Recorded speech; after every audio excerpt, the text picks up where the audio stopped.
আমরা এখন যাচ্ছি গায়ের হীরার উপরের দিকে। আসলে এই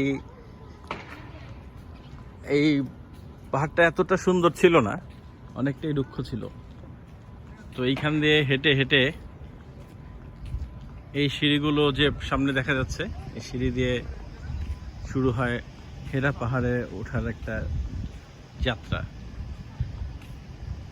তো যে যতটুকু পারে যায় নবীর প্রেমে মুগ্ধ হয়ে ভালোবেসে। তো এইখান দিয়ে উঠে সোজা উপর দিয়ে এইভাবে চলে যেতে হয়। আজকে অনেক রোদ,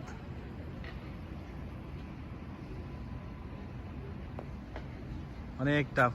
সেই সুউচ্চ পাহাড়ে মানুষের আনাগোনা দেখা যাচ্ছে এই রোদের মধ্যেও।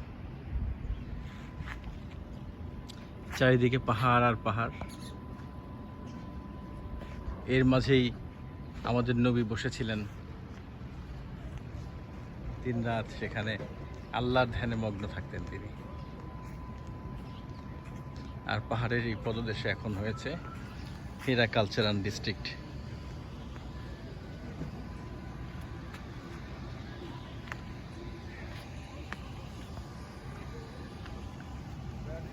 ধন্যবাদ সাথে থাকার জন্য।